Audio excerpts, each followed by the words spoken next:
going on Facebook, YouTube, or Twitter. It has been a very long time um, since I've been on here live streaming, especially since I've done this coffee chat. But I wanted to hop on here tonight. I need to move my screen over, make sure I'm not making a mess. Um, because I'm going to be doing more live streaming. Last year was a hellacious year and I just kind of got off track. So I'm trying to get things back on track. So I wanted to pop in and do like an evening um, coffee chat because honestly, I'm a horrible coffee drinker at night and I shouldn't be. I have, during the pandemic, for some reason, I have been addicted to Coffee Mate. It's really sad. So I've been trying to wean myself off of it, but I ran out of tea, and I've been doing a horrible job this week drinking coffee. As you can see, this is empty. I think it's been 2 weeks. Yeah, I have an affection for Coffee Mate. It's like, it's a lot. It is a lot. Yeah. So if you're watching me live, um, pop in the chat where you're watching from. I'm going to be talking about some things that are going on. If you have seen my post, I am actually going to be presenting at the NCTM conference. It's a virtual conference, which I'm really excited about.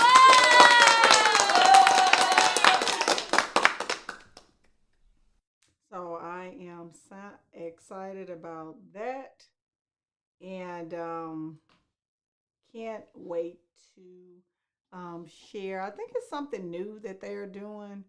You can look in my chat and see. Let me see if I can pull it up in the Facebook group. Um, my sinuses have been off the chain because, you know, um, this weather. We have bipolar weather in Houston. Let me see if I can pull this up.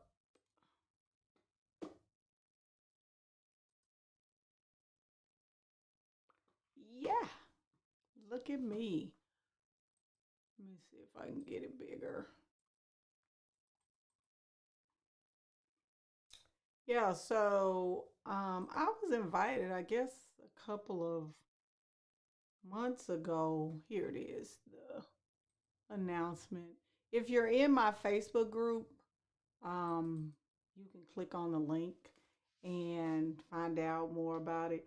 But I am really excited about this. It's something that they're doing different. It's like some sessions, and they invited math educators. And since my specialty is creating inclusive environments for students, um, I was invited, and I'm excited about that opportunity.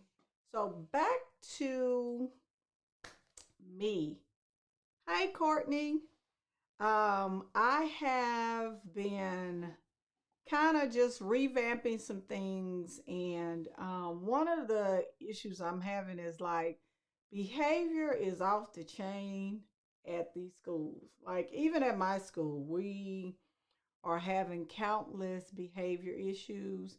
A lot of people don't know this, and I've never shared this with you all, but I actually am the president of our one of our local unions, teachers unions in my school district. So, in addition to all the things that I'm doing here, I'm doing multiple things with the union, trying to enhance teacher voice, but I have been, really busy with that.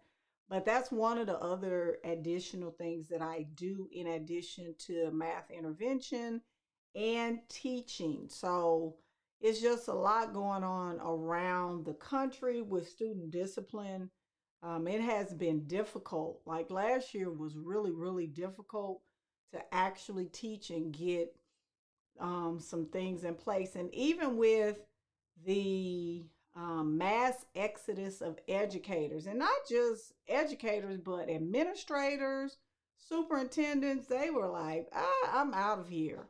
And I really cannot almost blame them because education, this is my 23rd year, and it has changed a lot. We have a lot of novice administrators, and a lot of the veteran teachers are, they have chunked the deuce and are out of there. I know some of my friends are and colleagues are talking about leaving really, really soon. And I don't know what the state of education is going to become because, like, one of our local school districts, and y'all have to understand that Houston is what, the third largest city in the U.S. So we are a large city. One of our um, suburban school districts just went and switched to a 4-day week because there's not enough teachers. It has become really, really difficult. But here's the thing, we know the educational system knows that we are suffering from a teacher shortage. But you know what? There's no shortage of?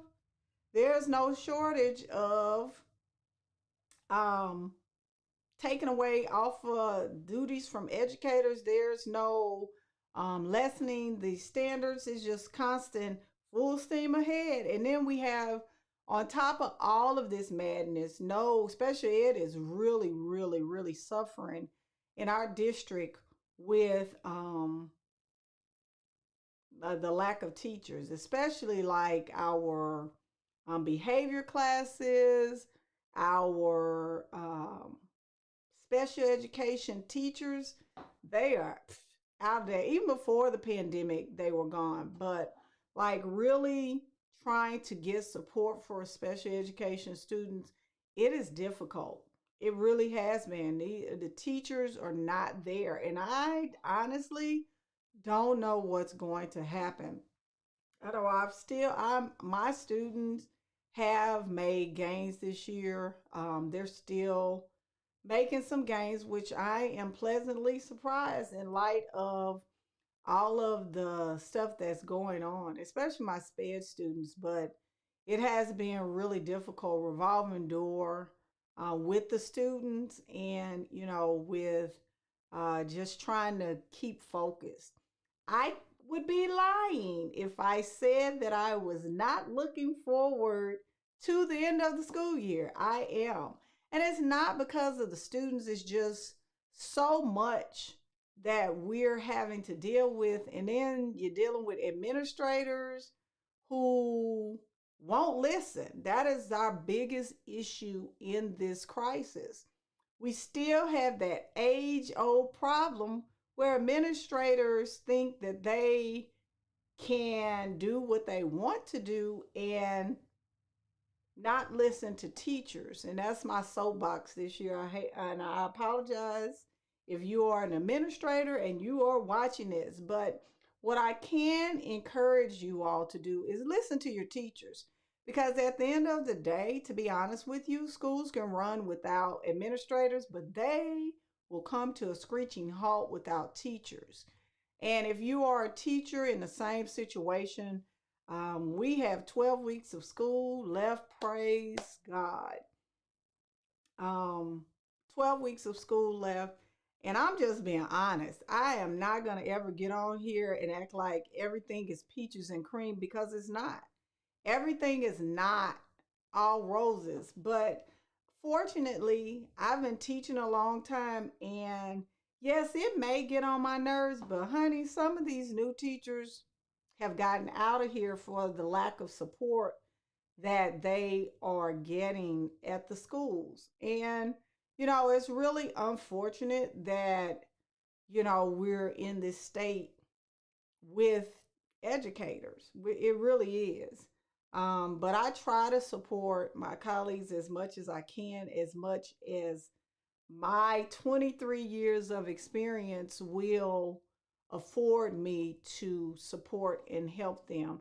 And also showing up for my community as well. So you're going to see some more of me, um, a slimmer version. Yes, because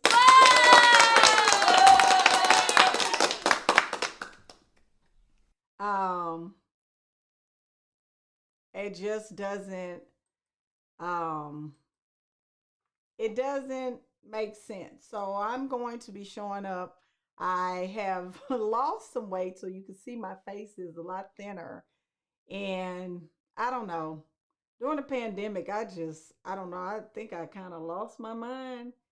And I, yeah, it was crazy. So, um, I've been doing kickboxing. Hopefully, you all are taking care of yourselves. I've gone back to kickboxing. When I was working in Louisiana, I started kickboxing. I really, really enjoyed it.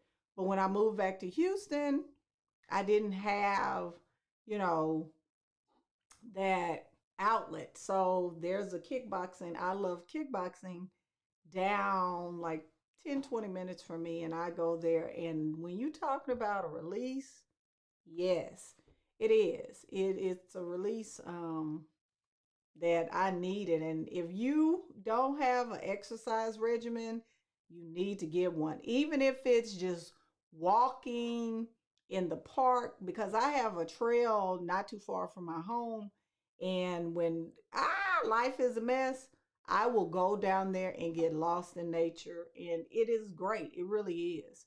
I used to go to the gun range, but I got rid of my gun. That was crazy too. But so hopefully you're taking care of yourself. Now, on to my Math Intervention Academy. You all will start seeing a lot more of like live streams. I released my math intervention implementation guide planner. So I released that last month, and you'll be seeing, I'm going to be updating that. I'm going to be adding videos because a lot of people tend to believe that math intervention begins with strategies. It really doesn't. It begins with a plan. And honestly, if you don't have a plan, and I brought my notebook home because I wanted you all to see that I actually practice what I preach. So I have all these folders sticking out, but I have my guide in here and I actually do write in it and use it. To be honest with you, I created the planner for myself because I needed something that represented how I plan. So, just to give you a little glimpse, I don't have my second camera open, but this is how I use it. And I started morning tutorials, and I write down in here my focus skills because we're getting into this thing um, with testing and narrowing things down. So tutorials, I've been pulling in my kids in morning tutorials, and then the other eighth grade math teacher, he does tutoring as well. So the kids have opportunity go on Saturdays, they come in the morning with me. And honestly, I have seen some improvement just within the last couple of weeks. Um, Focusing on like transformations. And if you are teaching a lower grade level, you can you can search my YouTube channel for grade level themes, and I talk about grade level themes. That is where you need to start to narrow down what you need to focus on to get your kids over these god-forsaken standardized tests. That's just how I feel about them. I think they take up a lot of our time and offer very little insight for education. That's just, but that's just where we are. Tara, I teach reading and math intervention, and my math is so much weak. I only have 20 minutes for it. Yeah. One of the things I've found with the math intervention, especially if you have less least small amount of time, is spend half that time with your what you the teacher part, and then let the kids practice. But it's the quality and quantity. So if you only have 20 minutes for it, do the best. And if it's 20 minutes a day, you're really doing good, depending on how often you see the kids, because the intervention model is based on frequency. So if you get 20 minutes a day, think of it as 20 minutes times five. That's 100 minutes extra. So all is not lost. It doesn't have to be a huge block of time, because really, I'm going to be honest with you, I only did 30 minutes of intervention twice a week, and I got significant gains, but it has to be strategic. That's why the planning portion for math intervention has to be tight. That's why I created this planner, because I needed to see what I was actually doing. And it has really helped. This year is twice a week. Oh, God. Well, do the best you can. Hopefully, next year will be every day. Yeah, so that's 40 minutes a week. So kind of look at it as you're giving those kids 40 minutes a week times four, um, which is 320 minutes a month. So make it more strategic and do the best you can with that, because time is not something that we can recreate, unfortunately. Because if I could, I'd add a lot more time to slope and transformations. Oh my God. And here's the question I have. I taught elementary. So now I'm in eighth grade, and the kids act like the coordinate plane is something foreign to them. I've never in the history of teaching understood why kids don't understand the coordinate plane. It's to the left, to the right, up and down. Like it is, they cannot graph a point to save their lives. Bless their heart. I said, this makes no sense. They like you talking about misconceptions, and I don't know where they missed it at. And I'll probably be asking that question because the Math Intervention Academy, and I'm planning on doing more um, videos about the vertical alignment. That vertical alignment piece for um, the coordinate plane, it is weak. And I know in my phone is reading. I know in Texas, the coordinate plane I think is in fourth grade. And I don't know if it's getting buried in fourth grade, but I promise you, it is not working for middle school, because the coordinate plane, we apply the application of it in eighth grade. And that's why when people ask me about the Math Intervention Academy, it's based on vertical alignment. And I'm going to be changing some things up based on that idea. Intervention is not about teaching curriculum. It's about closing gaps and quickly closing gaps, and that's done with vertical alignment. Yes, raining like baby, it's a hot mess, a hot stinky mess. And I don't know why they can't graph. It's just like real simple. And oh my God, let's not talk about when we do transformations like reflection. You can only reflect two ways, over the y-axis or over the x-axis. And then they can't remember what quadrant 1, 2, and that's why elementary teachers are so important to mathematics. God, it just I was like, and it's not enough practice for them. I don't get it. And they don't see the pattern. Like the coordinate plane, they're opposites. Quadrant 1 is opposite of quadrant 3. Quadrant 2 is opposite of quadrant 4. That's math. All it is patterns. I was just like, and like Maya Angelou says, and still I rise every day to come and address and have that one student raise their hand and say, which comes first, X or Y? And I'm looking at them like I've said this 25 times. So for the 26th time, X comes first. And they can't understand, don't, no ma'am. Nope. Nope. X and Y is a mystery. And it goes back to everything from elementary. I just don't understand it because multiplicative patterns and all of that stuff is done in quadrant 1. I don't know. I don't know how we solve our issues in in element. I don't know. I don't know how we're going to solve this. As a high school math teacher, elementary is so important. Yes, it is. Because I tell people secondary math is just elementary and middle school math put together. And when I taught Algebra 1, I used to see every skill that my students struggled with in elementary in Algebra 1. For example, integer rules.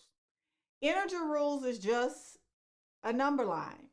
But here's the problem. It's the right side of the number line. That's all it is. But then in middle school, the left side opens up because we have negative numbers. But it's the opposite of the right side. Like the kids said, make it make sense. So I don't know, but I guess I need to have something called Michelle's Rants because it doesn't make sense as to why students never master those skills from elementary school. So, but such is life. But I'll be tired. Just wanted to come on and do this little coffee chat and, you know, say that I'm sorry I've been away. I haven't been focused as much, but I'm getting things back on track. And this is the first of many. And I'm looking forward to diving back into my business and connecting with you all more often. It drives me crazy. I said it 100 times. I have students that don't understand the slope. No, Emma slope. Why is no? Ask me like in 8th grade we do. Where's the y-intercept? Why are they looking on the x-axis? Yeah, that's yeah. I get it, and sometimes I just stare at the ceiling. Thank you, thank you, thank you. So I'm going to get off of here. Tomorrow is President's Day. And yeah, guess what? The kids get off, but I don't. But I will be looking forward to connecting with you all in the future. If you have questions, comments, definitely comment on my videos because I definitely will respond. If you just want to rant, I'm a listening ear too. So see you all next time when I go live. Bye-bye.